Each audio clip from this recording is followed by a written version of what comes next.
बेशर्म सास के महंगे कपड़े। भूमिका। एक छोटे से कस्बे में रहने वाले परिवार में सुमन और उसकी सास सुशीला देवी का रिश्ता बड़ा ही मजेदार था। सुमन एक सीधी सादी लड़की थी जो अपनी जिम्मेदारियों को बखूबी निभाती थी।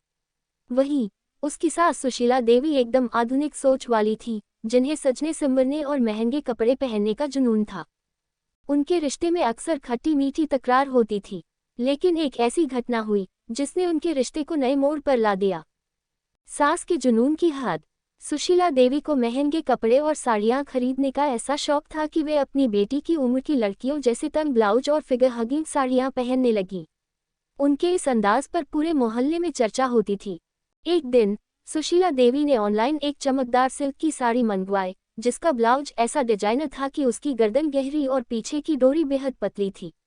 साड़ी पहनने के बाद जब उन्होंने खुद को आईने में देखा तो उन्होंने सोचा, मैं तो अब भी जवान लगती हूँ। उसी दिन उन्होंने बहू सुमन से कहा, सुमन, जरा मेरी साड़ी ठीक से सेट कर दो। देखो, पल्लू ऐसे डालो कि मेरी कमर का टैटू भी दिखे। सुमन थोड़ी झिझकते हुए बोली, मान जी, इतनी गहरी गर्दन का ब्लाउज, लोग क्या कहेंगे? सुशीला ने मुस्कुराते हुए जवाब दिया, अरे, जब भगवान ने खूबसूरती दी है तो उसे छुपाना पाप है। शादी में सास का जलवा। एक रिश्तेदार की शादी में सुशीला देवी ने वही साड़ी पहनी। उनकी लहराती चाल और बोल्ड अंदाज पर सबकी निगाहें टिक गईं। कुछ रिश्तेदार फुसफुसा रहे थे, सुमन की सास तो अपनी उम्र भूल चुकी है।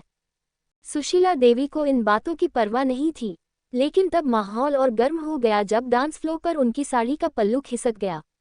हल्की हल्की आवाजों में लोग हंसने लगे। सुमन ने तुरंत जाकर पल्लू संभाला और धीरे से कहा, मां जी, अब बस भी करिए। सुशीला ने पलटकर जवाब दिया, अरे, ये तो मेरे स्टाइल का हिस्सा है। लोग जल रहे हैं इसलिए बात कर रहे हैं। सुमन और सास का आमना सामना। घर लौटने पर सुमन ने अपनी सास से कहा, मां जी, ये ठीक नहीं है।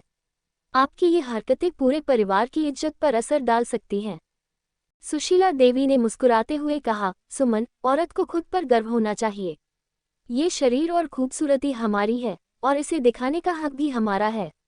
तुम भी यह बात समझो। सुमन ने गहरी सांस ली और सोचा कि सास को यह जुनून शायद तब तक नहीं छोड़ेगा जब तक कोई बड़ा सबक न मिले। अप्रत्याशित मोड़। एक दिन मोहल्ले के क्लब में महिलाओं की गेट टुगेदर थी। सुशीला देवी अपनी नई बोल्ड ड्रेस में पहुंची। सबकी नजरें उन पर थीं, लेकिन अचानक ड्रेस की जिप खुल गई और पूरा हॉल ठहाकों से गूंज उठा। सुशीला देवी हड़बड़ाकर अपनी ड्रेस संभालने लगी। सुमन ने फौरन दौड़कर उनकी मदद की। घर लौटने के बाद सुशीला देवी चुप थीं। उन्होंने सुमन से कहा, शायद मैं दिखावे के चक्कर में ज्यादा आगे बढ़ गई। अब मुझे समझ आया कि कपड़े पहनने का असली मतलब है खुद को सहज और सम्मानजनक रखना।